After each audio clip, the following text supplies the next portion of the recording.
Buenas, hoy vamos a ver las aplicaciones médicas de las radiaciones ionizantes.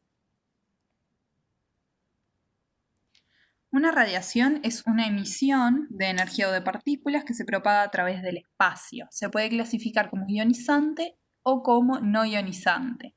En el caso de hoy vamos a ver las radiaciones ionizantes. Estas son aquellas que consisten en partículas o fotones rápidos que tienen la energía suficiente para producir una ionización significativa de una sustancia. ¿Qué clases de radiaciones ionizantes existen? Por ejemplo, las emisiones alfa son un ejemplo de ellas, las emisiones gamma, los rayos X, las emisiones beta, y de varias de todas estas son las que vamos a hablar hoy.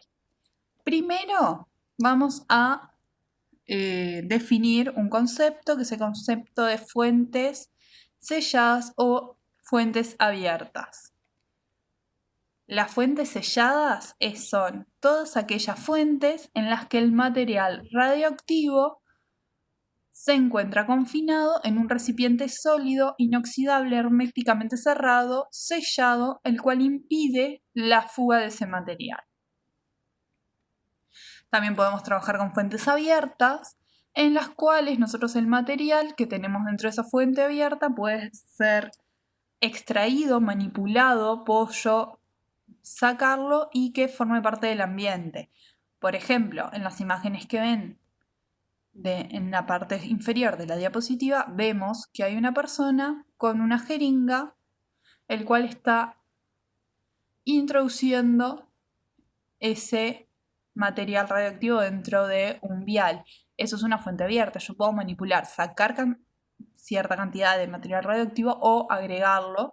O sea, está disponible para que yo lo pueda manipular. No tiene una cantidad fija, sino que yo puedo irla cambiando.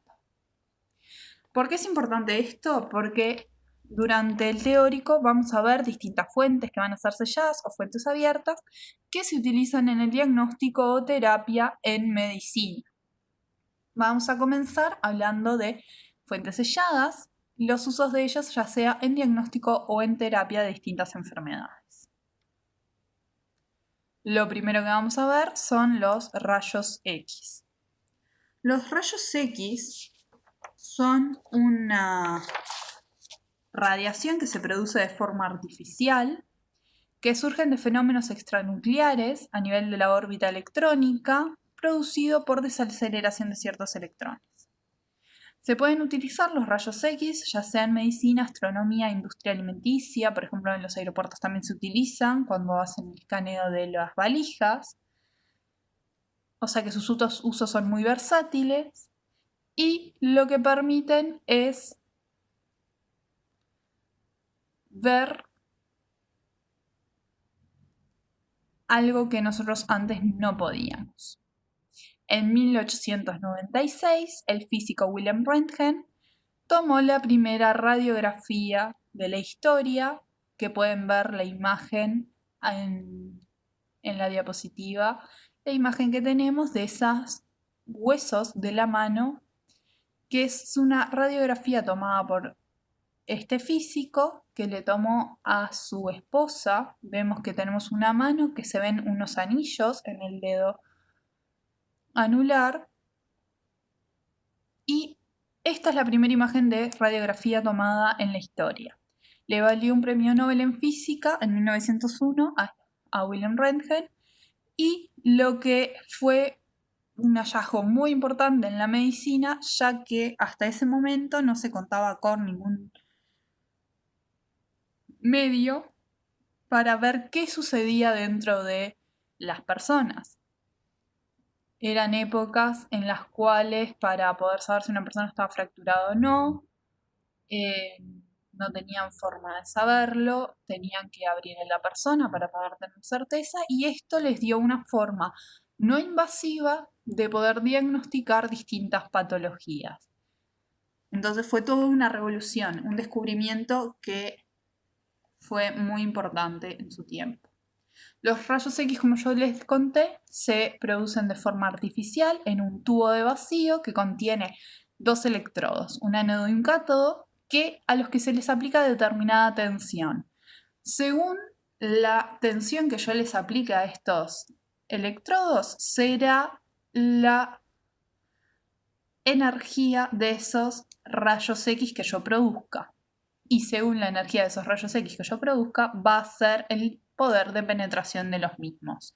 En la imagen inferior izquierda poseen un tubo de rayos catódicos de los que utilizó Wilhelm Röntgen, que se llamaban tubos de Hittorf y Crookes.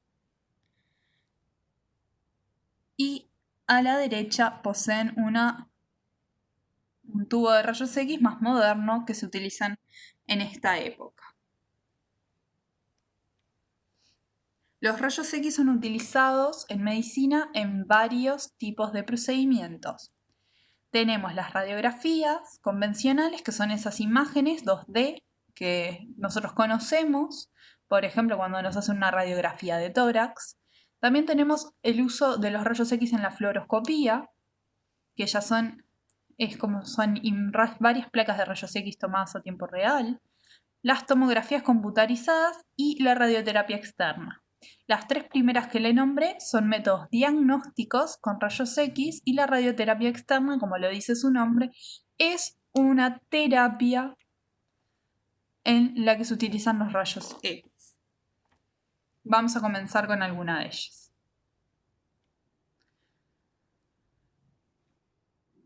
Como nosotros estábamos hablando, los rayos X, nosotros podíamos tomar esas imágenes, esas placas de rayos X, que si ustedes se acuerdan se ven colores negros y más blancos y grises, que son es porque los rayos X, cuando interactúan ya sea con una mano, por ejemplo en la radiografía que les mostré que sacó Röntgen, van a interactuar con los distintos tejidos de la mano con la materia de distinta forma. Algunos de esos rayos X pueden ser absorbidos, otros dispersados u otros transmitidos, o sea que atraviesen ese tejido. Y según los distintos coeficientes de atenuación de cada uno de estos tejidos será cómo yo lo voy a ver en esa placa. Para explicarlo de otra forma, yo tengo los rayos X que ingresan, o sea que van penetrando ese tejido, y según el coeficiente de atenuación del tejido será que esa radiación será absorbida en mayor proporción o en menor proporción, y por ende voy a tener más radiación que va a salir de ese cuerpo, de ese tejido, y que va a poder ser detectado por la placa o por el sistema de detección, de obtención de imágenes. Por ejemplo, cuando estamos sacando una placa donde hay aire, como la radiación incidente va a ser igual a la radiación que se transmite, voy a tener una placa de color negro. En cambio, a medida que la atenuación de los elementos, de los materiales sea mayor, por ejemplo el metal, yo voy a tener más radiación ya sea absorbida o dispersada y menos que se va a transmitir, entonces yo voy a tener un color más blanco. Entonces, por ejemplo, acá tenemos las imágenes de una radiografía convencional. Como podemos ver, donde están los pulmones es más negra, donde están los huesos es más blanco, que era lo que estábamos diciendo. La radiografía convencional sirve para explorar y visualizar distintas estructuras anatómicas dentro del interior del cuerpo mediante la utilización de rayos X. Por ejemplo, es muy utilizada para ver las fracturas. Es una foto, una radiografía estática, que obviamente es para diagnosticar las distintas patologías. La fluoroscopía es un método también de obtención de imágenes mediante rayos X, pero se hace a tiempo real. O sea, yo tengo el paciente y voy viendo a tiempo real lo que va sucediendo dentro de ese paciente. Acá, por ejemplo, en la imagen inferior tienen un video de una fluoroscopía, Yo veo todas las estructuras anatómicas, cómo se van moviendo, qué es lo que va sucediendo a tiempo real. Entonces, este tipo de estudio sirve para guiar para la realización de otros procedimientos o intervenciones, por ejemplo, cuando se pone un catéter. La fluoroscopía lo que hace es, tomo varias de esas imágenes de rayos X, como las anteriores, las convencionales, lo único que saco varias y en poquito tiempo y las transmito en una imagen de televisión, entonces lo que se ve es como un video de lo que va sucediendo a tiempo real. Entonces yo tengo a la persona, la zona donde yo necesito ver qué es lo que está sucediendo, la zona que voy a intervenir, una fuente de rayos X y el sistema de obtención de imágenes. Y todo esto es transmitido a una televisor, una pantalla, donde yo puedo ver qué es lo que está sucediendo a tiempo real. Las tomografías computarizadas, sin embargo, son un procedimiento también de diagnóstico mediante imágenes que utiliza rayos X, en el cual yo al paciente le hago incidir un haz de rayos X y voy tomando sucesivas imágenes y voy rotando ese tubo de rayos X para obtener imágenes alrededor del cuerpo de esa persona. Entonces voy obteniendo varias imágenes y a su vez voy moviendo a esa persona para obtener distintos cortes, o sea, distintas zonas que yo quiero tomar esas imágenes de rayos X. Esas imágenes se llaman imágenes tomográficas y que tienen una información mucho más detallada con respecto a lo que es una imagen de rayos X convencional. Pueden ver acá imágenes de ciertos cortes y el nivel de detalle que tienen cada uno de ellos. Una computadora recolecta toda esta información de todos estos cortes que se van obteniendo y como que las apila digitalmente, o sea, genera una imagen 3D de lo que va sucediendo. Este sería un ejemplo computarizado de lo que podríamos llegar a ver. Entonces, a diferencia de una radiografía convencional, yo lo que tengo es un tubo de rayos X que gira alrededor de la persona a través de un gantry, que es esta abertura circular que tiene la máquina. Voy tomando imágenes de distintos cortes de esa persona, esos cortes que me interesen a mí obtener. Capaz que no voy a tomar una imagen del cuerpo completo de esas personas, solamente me interesa, por ejemplo, la región de la cabeza y cuello. Tomo varias imágenes, la computadora la genera en un archivo 3D y esa imagen 3D es la que yo puedo después visualizar y analizar. ¿Para qué se utiliza la tomografía computarizada? Se utiliza, por ejemplo, para ver fracturas, para ver distintos tipos de tumores, o sea, distintos tipos de cáncer, para localizar coágulos o para ver dónde se encuentran distintas hemorragias. O sea, ya podemos ver que los usos son bastante diversos. Acá tenemos una imagen en la cual vemos lo mismo, vemos que está la fuente de rayos X que va incidiendo sobre la persona. Tengo una camilla que se mueve y me va poniendo esa persona para que yo le vaya haciendo los distintos cortes para poder sacar las imágenes. Entonces puedo distinguir distintas densidades, como habíamos visto, reconozco los distintos tejidos y puedo ver en gran detalle todas estas cosas, todos estos tejidos y la anatomía del paciente. Entonces tiene una resolución muchísimo más grande y es una buena forma de diagnóstico para los procesos tumorales. Obviamente es como que si yo le saco varias radiografías, entonces tengo que tener cierto... No nos podemos hacer una tomografía computada todos los días, porque obviamente estamos recibiendo una dosis de rayos X mayor que con una radiografía convencional. Y la radioterapia externa es el tipo más común de radioterapia que se utiliza y es la que se utiliza principalmente más para el tratamiento del cáncer.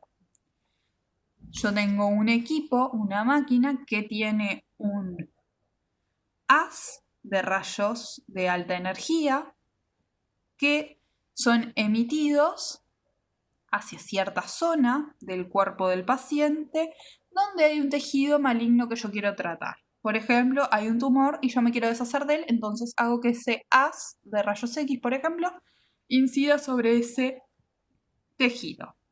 Enfoco el haz de radiación a ese lugar exacto donde yo necesito tratar, cosa de minimizar la radiación hacia los tejidos normales, y le hago incidir por determinado tiempo ese haz de radiación a ese lugar.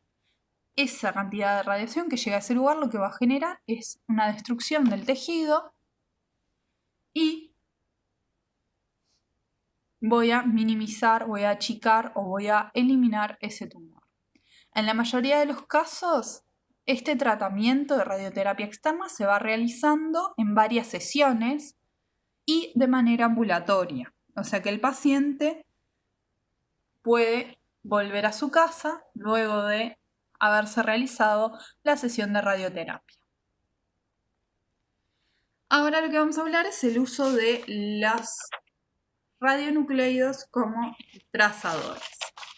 ¿Qué es un trazador? Es una sustancia que se puede detectar fácilmente cuando es añadida a un sistema, ya sea, por ejemplo, una planta, un humano, un animal, etc. Desde tiempos muy lejanos, 1923, se han utilizado distintos trazadores radioactivos para detectar o estudiar distintos procesos en los distintos sistemas. Por ejemplo, en 1923 se utilizó el plomo 210 para el estudio del metabolismo en plantas. Ya, por ejemplo, en 1935 se utilizó el fósforo 32 para el estudio del metabolismo del fósforo en ratas. Y en 1937 se estudió el metabolismo de yodo en la tiroides, mediante la utilización de yodo 128 y yodo 131. Entonces, esos son ejemplos de distintos trazadores radioactivos para el estudio de distintos procesos biológicos. ¿Qué ventajas tiene utilizar un radiotrazador, o sea, un trazador radioactivo? Bueno, la radioactividad es independiente de toda presión, temperatura, estado físico-químico de la materia. Los radiotrazadores no afectan el sistema, pueden ser utilizados como métodos no destructivos para estudiar un sistema en particular. En la mayoría de los casos pueden ser medidos independientemente de la matriz en la que estén insertos, y dispongo de una gran variedad de radiotrazadores, distintos elementos o distintos periodos de semidesintegración, o sea, de tiempos de vida media, podríamos decir, de estos trazadores para poder investigar los distintos procesos. Entonces, poseen una ventaja muy importante. Además, se utilizan en unas cantidades muy pequeñas. Nosotros, si queremos realizar, en el caso de la medicina, por ejemplo, procesos diagnósticos, voy a utilizar radionucleidos que sean emisores gamma o de radiación de aniquilación, o sea, emisores de positrones, para poder hacer diagnóstico con estos radiotrazadores. Obviamente tienen que tener una energía que yo pueda detectar con un equipo de medida, obviamente, óptimo. No puedo tener tiempos distintos. Y yo voy a desear que esos radionucleidos tengan un periodo de semidesintegración corto, porque no quiero que persistan dentro del organismo de ese sujeto o individuo que yo quiero estudiar mucho tiempo y que tengan un hijo radioactivo que sea estable. En cambio, los emisores que yo voy a utilizar para terapia, yo quiero que sean radiaciones de bajo poder de penetración, pero de alto, que sean emisores beta menos, alfa o electrones de baja energía, que tengan un alto LED, una alta energía de transferencia. tienen que tener obviamente una energía de acuerdo a lo que yo voy a tratar. Por ejemplo, si es un tumor grande, me sirve tener un emisor que tenga una alta energía, así yo puedo destruir mayor cantidad de ese tumor. Y que tengan un periodo de semidesintegración intermedio, ni que sean muy rápidos, o sea, en desintegrarse, porque no van a poder llegar al sitio donde yo quiero que lleguen para poder destruir ese tumor, y que no tengan un periodo de semidesintegración muy largo, por ejemplo, de miles de años, porque obviamente yo no quiero que esa persona quede con ese radionucleido radioactivo durante mucho tiempo. Entonces tiene que ser un periodo de semidesintegración físico y biológico moderado. Para esto está la medicina nuclear. La medicina nuclear es la especialidad médica que utiliza los radiofármacos con fines diagnósticos o terapéuticos. ¿Y qué son los radiofármacos?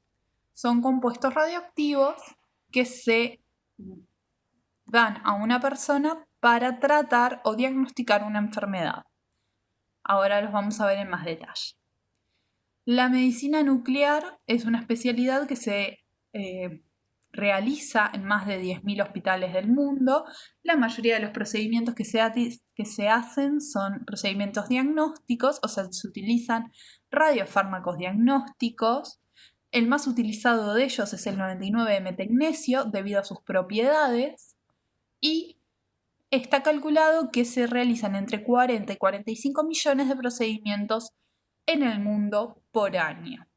Y acá tienen una imagen en la cual explica o da ejemplos de cómo se utilizan estos procedimientos diagnósticos, o sea, en qué se utilizan, que por ejemplo tenemos para estudios de tumor, por ejemplo en la tiroides, para ver la perfusión, ya sea en el cerebro o en el corazón, para ver el tamaño, la función o si hay tumores o no en el hígado, o por ejemplo en el hueso. O sea, sus usos son muy diversos. Y como dijimos, los radiofármacos son preparados radioactivos que son utilizados en seres humanos, se administran en niveles trazas, ya sea con fines diagnósticos o terapéuticos, y que no producen efectos farmacológicos en sí, sino que ese radionucleido es el que está, el responsable de la función del radiofármaco. O sea, si con el radionucleido me decae mediante emisiones gamma, esas emisiones gamma son las responsables de que el radiofármaco pueda ser utilizado, porque yo voy a detectar esas radiaciones gamma y voy a saber dónde está ubicado ese radiofármaco. Ahora lo vamos a ver más en profundidad. En el país, acá en Uruguay, tenemos 6 centros de medicina nuclear, 1 público y 5 privados. Y tenemos un centro PET público, que es el CUDIM, en donde se hace tomografía de emisión de positrones. Los otros 6 centros son de medicina nuclear convencional. Bueno, las aplicaciones de los radiofármacos diagnósticos. Yo los utilizo para poder diferenciar una anatomía o fisiología normal de una anormal, ya sea mediante el análisis de muestras u obtención de imágenes. Acá en la imagen que ustedes tienen es un paciente al que se le administra un radiofármaco y mediante un detector se va a ver dónde está ese radiofármaco alojado. Entonces lo que yo hago es preparo el radiofármaco, se lo doy al paciente. Usualmente la vía más común por la cual se le entrega el radiofármaco al paciente es bien intravenosa, pero existen otras. La radiación luego se distribuye dentro del paciente y es emitida por el paciente, y como yo le di un radiofármaco que seguramente sea un emisor, por ejemplo, gamma, lo que yo hago es medir con esa maquinaria dónde es que están esas radiaciones gamma, de dónde están saliendo. Entonces, el equipo me obtiene unas imágenes con las cuales yo puedo estudiar a ver si son imágenes normales o no del proceso que yo quiero investigar que el paciente tiene. Por ejemplo, en este caso, podemos ver que estas manchitas negras son todos sitios donde el radiofármaco está alojado en el momento de la imagen. ¿Tá?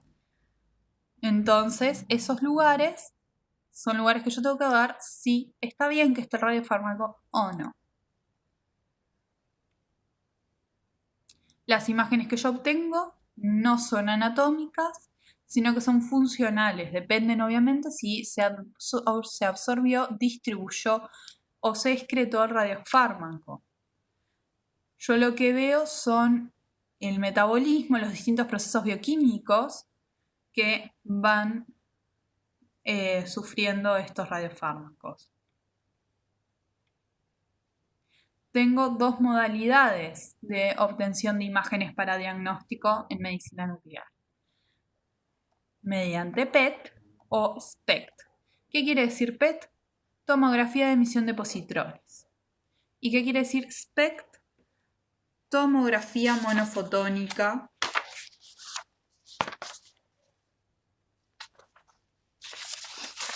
o de un fotón. Entonces, la tomografía de emisión de positrones, que ahora más le vamos a decir PET, se utilizan radionucleidos que emitan positrones, tiene una mayor resolución con respecto al SPECT, pero también tiene mayores costos, y utiliza radionucleidos que tienen un periodo de desintegración más corto. En cambio, el SPECT, que la sigla es Single Photon Emission Computed Tomography, es una metodología en la cual se utilizan radionucleidos que son emisores gamma. Por ahora las tecnologías que tenemos disponibles poseen menor resolución con respecto a las PET. Esto puede cambiar, pero por ahora tienen menor resolución. Como pueden ver acá arriba en la imagen, esto es una imagen PET contra una imagen SPECT de un mismo cerebro. Tienen menor costo y se utilizan radionucleidos que tienen un periodo de semidesintegración levemente mayor con respecto a los PET. Los que van a ver en PET van a tener unos minutos comparado con los SPECT que pueden tener horas. ¿Ah? Entonces vamos a ver cada uno de ellos con más profundidad. El SPECT, les dije que era la tomografía computada de emisión de un monofotón, que es una técnica en la que le damos un radiofármaco, un emisor gamma, o es un emisor de fotones, en el cual yo lo que hago es darle el radiofármaco al paciente, espero un tiempo determinado y tomo una imagen, ya sea del cuerpo entero o de la zona que yo quiero saber. Por ejemplo, las imágenes que tenemos acá a la derecha van a ser imágenes solamente del corazón de un paciente. Entonces yo puedo ver la distribución tridimensional de un radiotrazador en el cuerpo. Acá lo que tenemos es una imagen SPECT-CT. ¿Qué es esto? Es una fusión de las dos técnicas, del SPECT y de la tomografía computarizada que habíamos visto anteriormente. Esta es la imagen de la tomografía computarizada, esta es la imagen del SPECT, o sea, de la radiación que vemos en el detector, y esta es la imagen fusionada de esta más esta, lo cual me permite muy fácilmente encontrar en el organismo de esa persona, en el cuerpo de esa persona, dónde está ubicado esa zona de mayor captación, que es esta zona que ustedes ven más amarillita, ese redondito chiquitito. Entonces, es una técnica muy utilizada y es muy buena.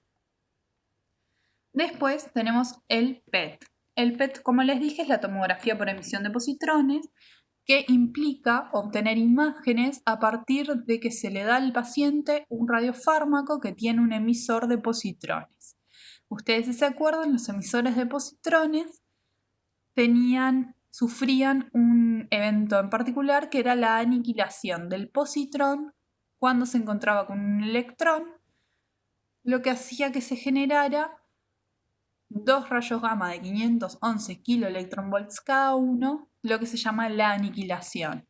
Entonces, lo que yo hago es darle el radiofármaco a ese paciente, se va a distribuir en el cuerpo de ese paciente y se va a captar en la zona que yo quiero que se capte. Por ejemplo, en este caso vamos a suponer que estamos haciendo una imagen del cerebro con un radiofármaco que se capta en el cerebro. Tenemos, por ejemplo, acá, cuando llega el radiofármaco al cerebro y se produce la desintegración, o sea que se emite un positrón, se emite el positrón, se encuentra con el electrón, se produce la aniquilación, se producen dos rayos gamma de 511 kiloelectronvolts y yo tengo un detector, tengo un equipo que tiene que detectar esa aniquilación. Entonces lo que va a hacer es detectar que llegan al detector dos rayos de 511 kiloelectronvolts cada uno con una misma dirección, distinto sentido. O sea, a 180 grados entre sí, uno va a ser para un lado, el otro para el otro. Esa detección simultánea en el detector me va a generar una señal que luego se va a realizar un procesamiento informático que me va a dar la imagen que voy a obtener de esa tomografía de emisión de positrones. Entonces, si ustedes ven acá, ven esta imagen que ustedes ven a la derecha, que es muy colorida, que es la de la tomografía de emisión de positrones de este paciente, y acá, donde ustedes ven el colorcito rojo, ven que fue la zona donde hubo mayor captación del radiofármaco. Entonces vamos a ver ejemplos de estos radiofármacos para diagnóstico que estuvimos hablando. El primero de ellos, y el más utilizado de todos en tomografía de emisión de positrones, es la 18-desoxiglucosa, o como le decimos nosotros, 18-FDG. Este compuesto es un análogo a la glucosa. Ustedes acá abajo en la diapositiva tienen a la izquierda cómo es la molécula de glucosa y a la derecha cómo es la de FDG. Son dos moléculas iguales, lo único en que difieren es que en el carbono 2, en la posición del carbono 2, en vez de estar sustituido por un hidroxilo, yo tengo un flúor. Ese flúor 18 se cambia por ese OH que está en la glucosa natural. Entonces, esta modificación que yo hago de la glucosa es muy importante. Ya sea la glucosa o la FDG, son captadas por las células, entran dentro de las células y son fosforiladas por una quinasa. La glucosa es fosforilada a glucosa 6-fosfato y la FDG a FDG 6-fosfato. La glucosa sigue el camino glucolítico dentro de la célula, o sea, sigue procesándose, sin embargo, la FDG no puede procesarse más. Entonces, queda atrapada dentro de la célula como FDG 6-fosfato. No puede salir porque ya fue modificada con ese fosfato y queda retenida. Entonces, en los lugares donde haya más consumo de glucosa es donde yo voy a ver una mayor actividad de mi radiofármaco. En la derecha tienen una imagen de un paciente al cual se le realizó una administración de 18-FDG. Y como podemos ver, vemos que hay negro arriba en la cabeza, en lo que corresponde al cerebro. Hay un punto negro bastante grande en el torso. Después hay unos puntitos negros a nivel de la pelvis. Y abajo hay una manchita negra también. Lo de arriba es el cerebro, que consumen mucha glucosa y por eso vemos esa imagen.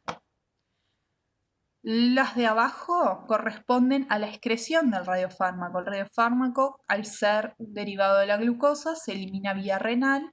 Entonces lo que vemos es esa eliminación y la orina, que eso está dentro del perfil de distribución normal de nuestro radiofármaco. Donde no se tendría que estar captando es en ese punto que vemos en el tórax. Entonces ese punto es un sitio normal, es un sitio donde se está consumiendo más glucosa de la que debería consumirse. Entonces ese es un sitio que seguramente sea un cáncer que tiene el paciente ahí alojado. Entonces la 18-FDG se utiliza principalmente, por ejemplo, para el diagnóstico de las distintas neoplasias, porque las células cancerígenas, al dividirse en más cantidad, más rápidamente que las células normales, consumen más glucosa con respecto a las células normales, ¿no? Entre otros usos. Después tenemos, por ejemplo, el 99-M-tecnesio sextamil. Este radiofármaco posee un tecnesio unido a 6 ligandos monodentados de metoxiisobutil isonitrilos, que lo vemos acá, dando lugar a un complejo cargado con carga +1.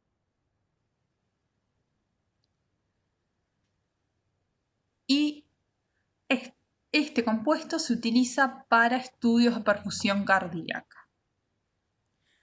Entonces, este compuesto tiene carga positiva, es lipofílico, se distribuye en el miocardio y, por ejemplo, acá vemos una imagen de SPECT de este radiofármaco. Vemos esta parte más naranjita, esos son sitios normales, o sea, es una imagen normal de cómo deberíamos ver el flujo sanguíneo. Y los lugares donde no hay ese flujo sanguíneo normal que deberían tener, por ejemplo, esta zona que tiene un color violeta, significa que es un área en la que hay un flujo reducido. Entonces estaríamos viendo, por ejemplo, zonas de isquemia, zonas de infartos, donde no hay irrigación. ¿Ah? Es muy utilizado este radiofármaco. Después tenemos el 99-metecnesio MDP. ¿Qué significa MDP? Metilendifosfonato. Es esta molécula que tenemos acá. Tenemos un tecnesio unido a 2 compuestos de fósforo que son fosfonatos. Este compuesto es muy utilizado para el diagnóstico de metástasis óseas, o sea, sitios en el hueso donde hay osteogénesis alterada.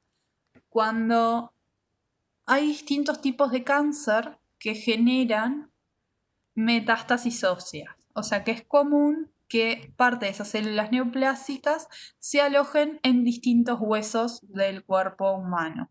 Por ejemplo, el cáncer de próstata es muy común que genere metástasis óseas, también el cáncer de mama. Entonces, eso genera una actividad del hueso que no es normal.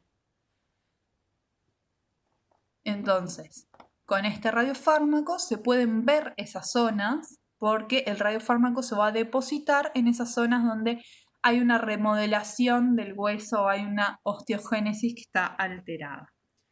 Entonces, por ejemplo, acá tenemos una imagen de un paciente que tiene distintas metástasis óseas y podemos ver que a nivel de las vértebras y la pelvis hay distintas zonas marcadas con más oscurito, más negrito, y esas zonas son las que están alojadas las metástasis en hueso.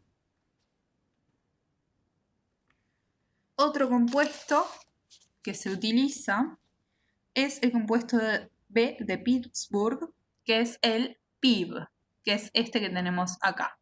Se marca con carbono 11, que lo tenemos acá, y se utiliza en el diagnóstico neurológico, se utiliza para diagnóstico de enfermedad de Alzheimer, ya que este compuesto tiene la habilidad de unirse a las placas beta-amiloides que se encuentran en la enfermedad de Alzheimer. Esas proteínas de beta-amiloides se han postulado que tienen origen o sea, que dan origen a los distintos cambios que se dan en el cerebro cuando una persona tiene enfermedad de Alzheimer. Entonces, si un paciente, el resultado de su tomografía de emisión de positrones da que capta este compuesto, el carbono 11 PIB, quiere decir que esa persona posee enfermedad de Alzheimer. Abajo tenemos la ruta sintética de cómo se realiza el carbono 11 PIB. Después tenemos el 99 metagnesio SD. Este compuesto es uno de los más utilizados para el diagnóstico de, por ejemplo, infarto cerebral. Es un compuesto que es neutro, que lo vemos acá en la imagen superior, que es neutro y lipofílico y por ende puede atravesar la barrera hematoencefálica por difusión pasiva. Luego que ingresa en el cerebro, hay distintas enzimas que producen la hidrolización de estos dos ésteres que tiene. Entonces, este compuesto queda cargado y no es capaz de salir del cerebro. Entonces, en un cerebro normal nosotros veríamos una distribución homogénea del patrón de absorción de este radiofármaco. Esto sería un cerebro normal que lo vemos abajo a la izquierda.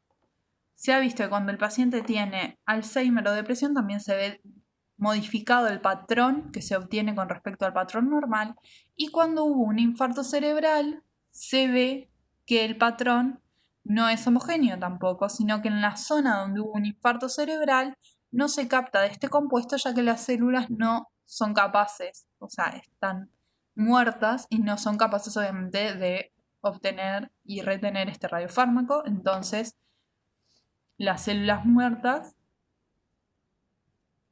se ve que no hay actividad. ¿Tá? Cuando utilizamos radiofármacos para terapia, lo que nosotros queremos hacer es destruir obviamente las células que causen una enfermedad.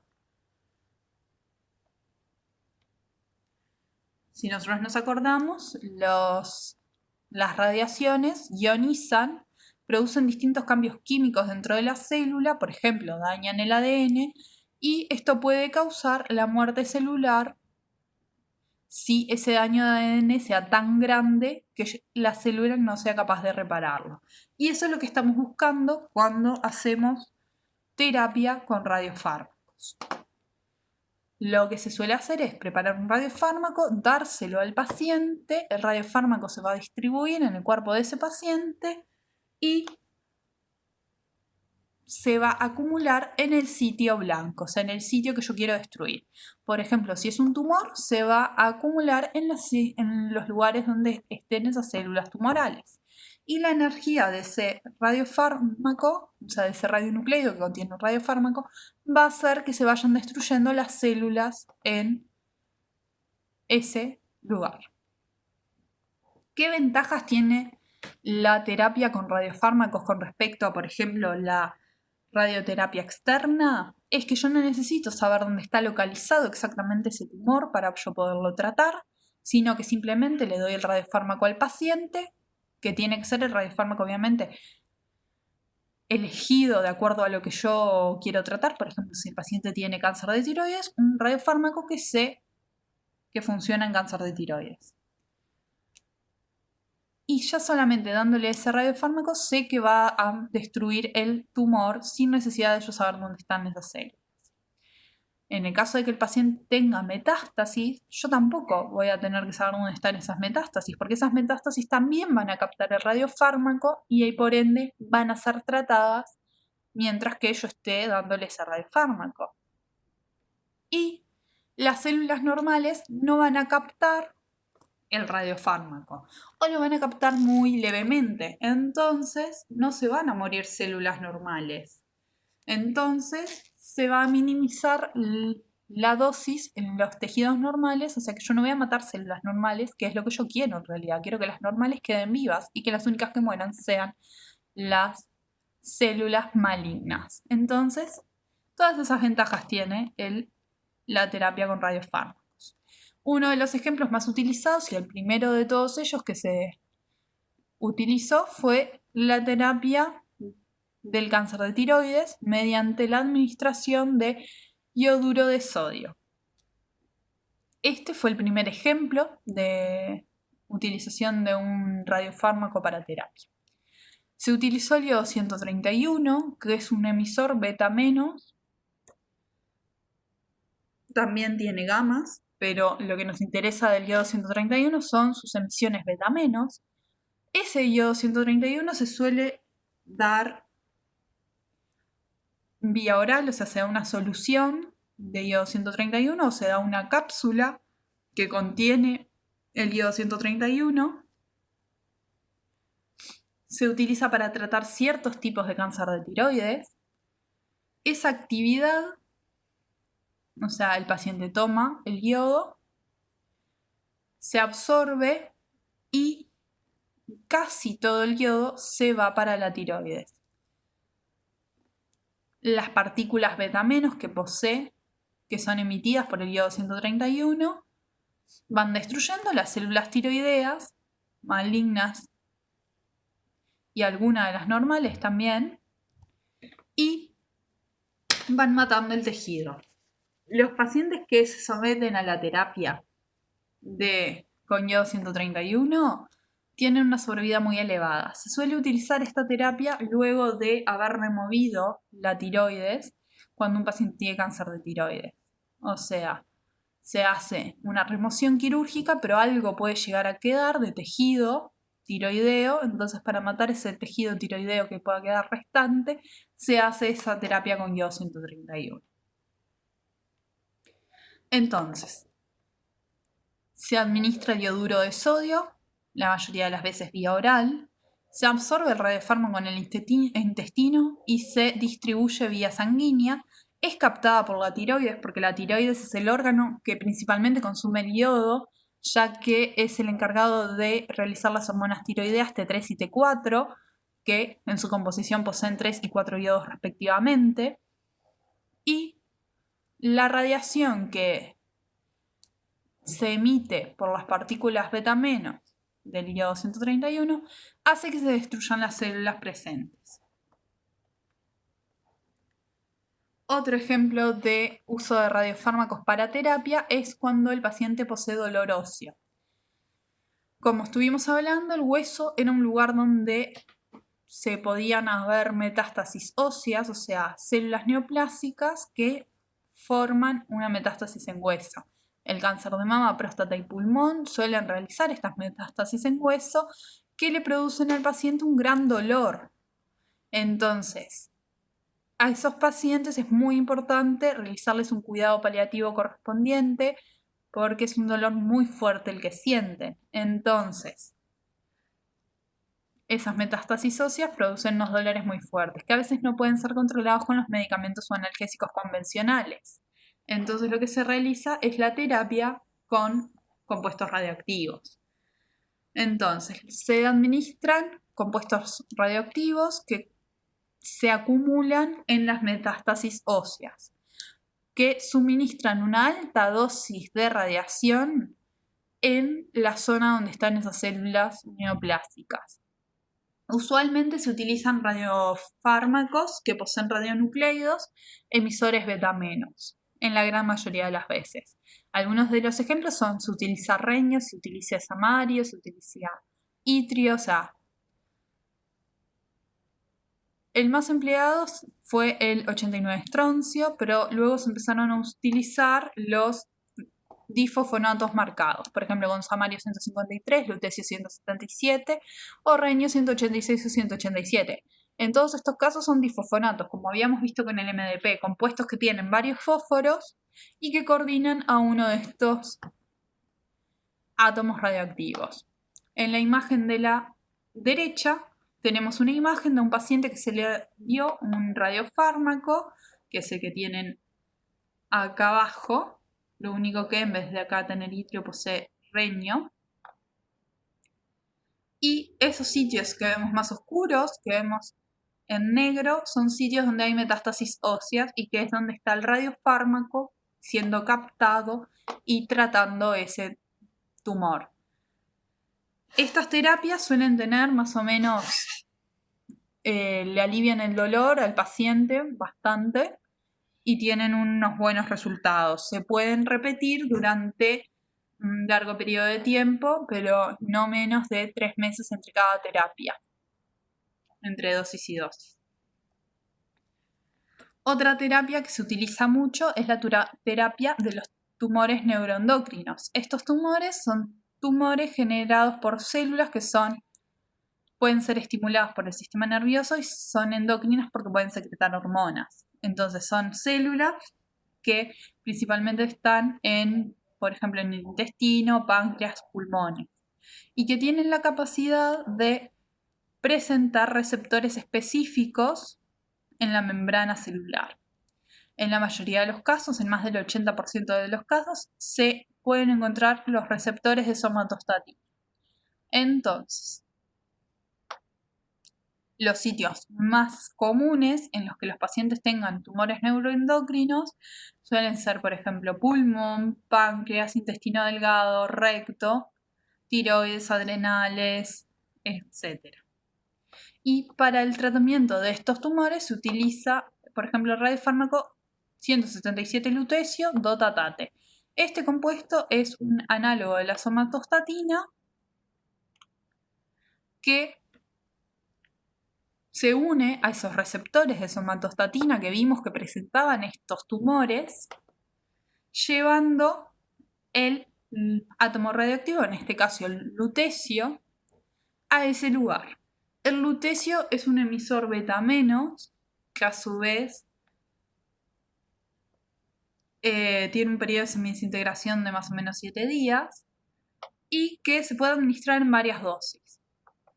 Entonces, genera la destrucción de esos tumores, de esas células tumorales. Entonces, acá tenemos unas imágenes en las que un paciente se realizó una terapia de tumores neuroendocrinos y la primera imagen, la que vemos acá, es previo a la terapia con el lutecio dotatate. La siguiente es 3 meses después de la terapia. La posterior es a 9 meses y la última es a 12 meses de la terapia. Entonces, como podemos ver, el número de tumores, que son las manchitas negras que vemos, fue disminuyendo de manera tal que 12 meses después de esta terapia, ya la cantidad de tumores visibles mediante este tipo de imágenes es mucho menor, o sea que es una terapia exitosa. El lutecio dotatate se une a los receptores de esas células, son internalizados y se van acumulando dentro de las células tumorales. Y bueno, lo último que les queríamos contar era que en la cátedra de radioquímica nosotros realizamos investigación y desarrollo de distintos radiofármacos. Acá tenemos unas imágenes de nuestro laboratorio.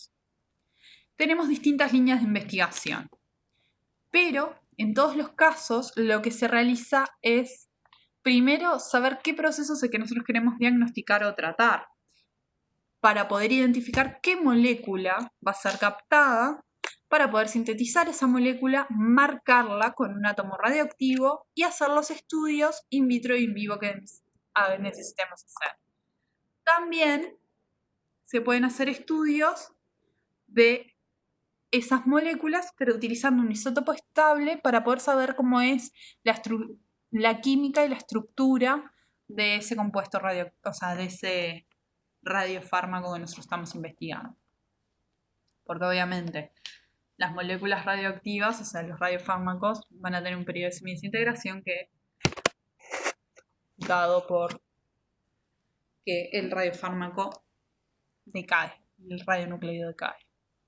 Entonces, se hacen distintos estudios físico-químicos y biológicos. Ahí tenemos ejemplos de ciertos estudios que nosotros hacemos, por ejemplo, estudios de imágenes en animales, ya sean normales o con tumor, para ver si se capta o no los radiofármacos. Algunos de los distintos temas de trabajo que tenemos en la cátedra es, por ejemplo, el desarrollo y evaluación de potenciales radiofármacos para diagnóstico de cáncer de próstata. También tenemos para diagnóstico y terapia de cáncer de mama o para diagnóstico de infecciones. Vamos a ver ejemplos. Con respecto al cáncer de mama, nosotros tenemos 3 líneas de investigación distintas. Tenemos una línea de investigación en la cual hay 2 estudiantes que están realizando radiofármacos para detectar el receptor de estrógeno. Otro que está haciendo radiofármacos derivados del neuropéptido I tipo 1 para que se unan a ese receptor que también se ve aumentado en cáncer de mama. Y hay otra estudiante que está haciendo para un radiofármaco que se una al receptor de progesterona, porque el receptor de progesterona también está aumentado en cáncer de mama. Entonces son 3 distintas formas de abordar un problema común que es el cáncer de mama. Acá les traje el ejemplo de la línea de estrógeno. Los receptores nucleares de estrógeno están sobreexpresados en el 70% de los casos de cáncer de mama. La unión del estrógeno a su receptor lo que hace es que haya una proliferación de las células de las glándulas mamarias y por ende hay un aumento de la división celular, de la replicación del ADN y por ende de las células. Entonces van a haber más cantidad de células tumorales. Detectar estos receptores es muy importante, ya que nos podemos identificar el proceso tumoral, observar la distribución de los receptores en el tumor, estadificar la enfermedad y evaluar si nos sirve o no el tratamiento antihormonal. Entonces, acá abajo lo que tenemos es uno de los compuestos que han sido sintetizados por el gente del laboratorio de radioquímica. También otra línea de investigación que tenemos es la de las infecciones fúngicas. Entonces, las infecciones fúngicas se han visto que atacan principalmente a pacientes inmunodeprimidos y en la mayoría de los casos causa morbimortalidad. Los principales patógenos son Cándida y Aspergillus. Los pacientes inmunodeprimidos son un grupo de población muy delicado, ya que como son inmunodeprimidos, no presentan una respuesta inmune correcta, entonces no se sabe dónde están esas infecciones. Los métodos diagnósticos que hay disponibles son bastante invasivos y se tarda mucho en obtener un diagnóstico certero de estas enfermedades. Por eso es que causa grandes cifras de morbimortalidad en estos pacientes. Entonces, lo que se quiere hacer en la cátedra, se han marcado distintos antifúngicos con distintas estrategias de marcación para poder detectar mediante imágenes estas infecciones. Acá en la imagen superior lo que les mostramos es la caspofungina, que es un antifúngico de la familia de las equinocandina que fue marcada por nuestro grupo con 99 de metagnesio.